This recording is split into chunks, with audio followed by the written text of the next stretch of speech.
How would you evaluate yourself so far? I think I've been playing pretty well, pretty consistent. That was my goal because I pretty much know the defense now. Just come out here and be consistent every day. Did you make a leap from year one to year two? I know everybody wants to see the year three leap, but what kind of leap did you think you made last year? At times, you can see the progress, but then at times, it was kind of a letdown.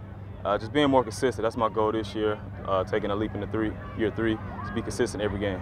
And what do you put that, I mean, do you evaluate that by numbers or just the way you play? And what do you think was the biggest letdown? I think you can only evaluate that by the film, not really numbers, because sometimes they might not throw it your way, sometimes they do. So just looking at the film and seeing how you played.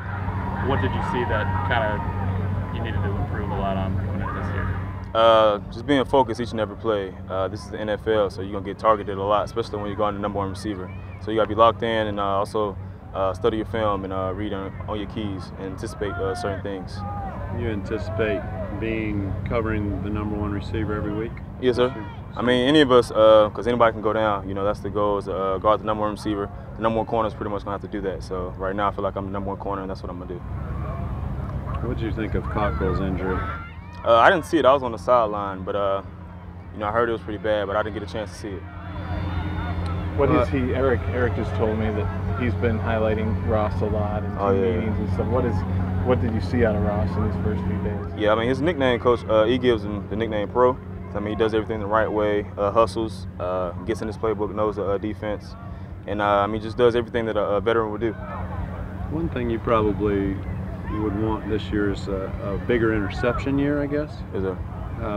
What's the difference between a pass breakup and an interception? I mean, how do you change from one to another? First of all, it flips the field, get the ball in the offensive hands so they can score.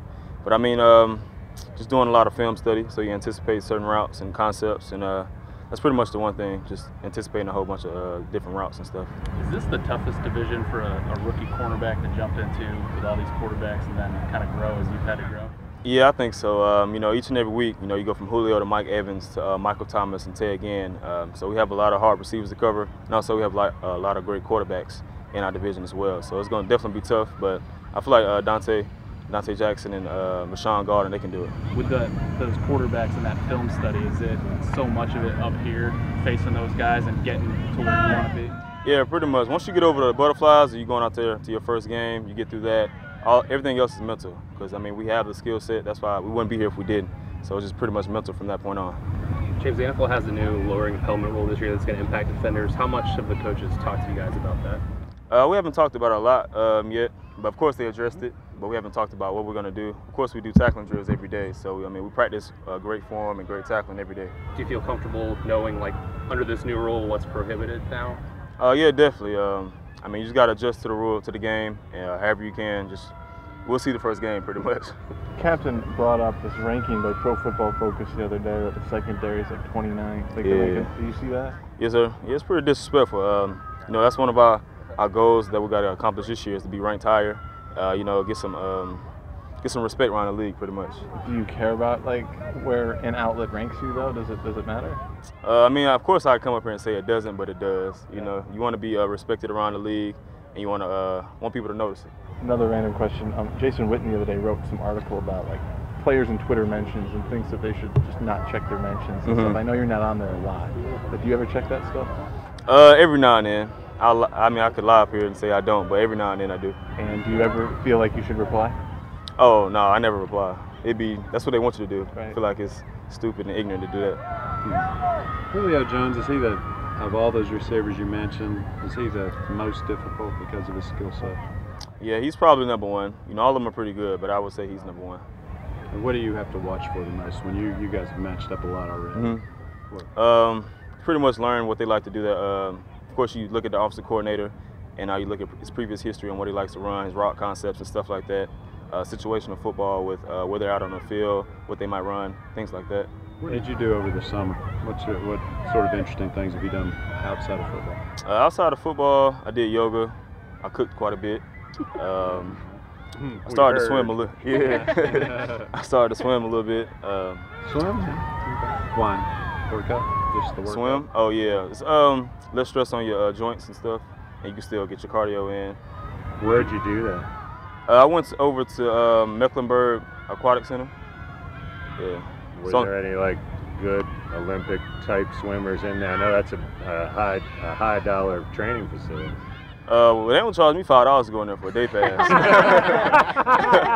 So it's a big pool, but it didn't cost that much. Well, $5 is a lot. It means more like there was. I mean, literally, there's been a dozen or so Olympians that have trained there over the past 4 or 5 years. Yeah, you didn't see anyone just like blowing past you in the lane. No, there was some elderly people in there and a few kids. Did you do any water aerobics? Oh no, I was just swimming back and forth. With the old people, I mean, they might have tried to get you to join in on some of those. Hey, they was locked in. James, we all know this, and no matter how much the union tries to schedule days off and limit, when big athletic guys run around this field, injuries are just a reality. How tough is that you guys have been struck with it now twice in like 3 days? It's very tough because I mean one of the key components to making a Super Bowl run is having everybody healthy, and we have prominent guys go down. You know, it's tough, but I mean you just gotta have that next man up mentality, and that's what we have here.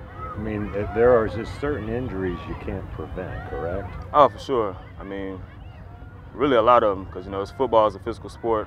It's gonna be contact pretty much almost every play, so sometimes you can't prevent it. Were you on the field for Ross's injury? No, unfortunately I was on the sideline. So I didn't really see it. James, your thoughts on Dante Jackson? A lot of people were comparing him to Josh Norman, his swagger and speed. And what do you see out of him? Is he somebody who certainly likes to talk? And what's he like out there?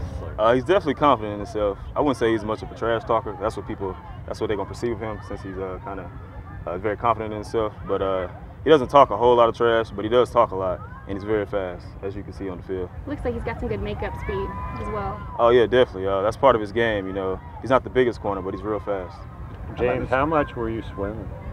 I swam twice. That's about it. But I'm gonna add it into my workout. What sort of distance? I tried to do a mile, but I ended up only doing like a quarter of a mile. I didn't realize how hard it was. Swimming is hard. Yeah, it's different from running. It is. What about yoga? Was it what kind? Was it just normal, or was it like hot yoga? I like the hot yoga and also like the deep stretch yoga. I'm not into the different names. You know, they got different names for it. So I just like the basic deep stretch yoga. Did Mike Adams get you onto the hot yoga? He didn't. One of my friends back home told me I should probably do it. So I just decided to join the class and do it. You hate heat though, so you hate the heat, right? It's like the sun, but it's not sun in there. It's just warm. It's just the heater in there. It's not the sun in there, so it's different. The speed you're seeing at the wide receivers compared to last year? Ask that question again, please. The speed you see out there with their wide receiver core this year. Oh yeah. Last year. Well, they added Torian. He's a deep threat. He's very fast, so he gets up on you really quick and eats up your cushion. So he makes you open up quick, and you know it's different because a lot of times in our division we go against bigger receivers. So when you add some speed out there, it adds a different dynamic for you as a corner. But this across Time the board, for just one or there's a two lot more guys. I mean, compared to last year. We had some fast guys last year too, so I mean it's pretty much the same for me. Jackson says he's the fastest guy out there. Yeah, see now it's different because we have a faster guy on our side of the ball at corner. We didn't really have that last year. It feels like the Last team one, is Josh. always trying to find the guy opposite from you. Last year they tried out Daryl and Kevon, kind of switched spots, and then they brought in Dante. Do you feel like your consistency on that one cornerback spot is important to the defense? Yeah, definitely, especially when I have to follow around the number one receiver. So I mean, pretty much all the spotlight is going to be on me when the game comes on. The ball's going to be coming my way regardless. So I mean, I feel like I have to be consistent no matter what. So you do plan to follow the number one receiver? Yeah, yes sir, definitely. Thank you, guys.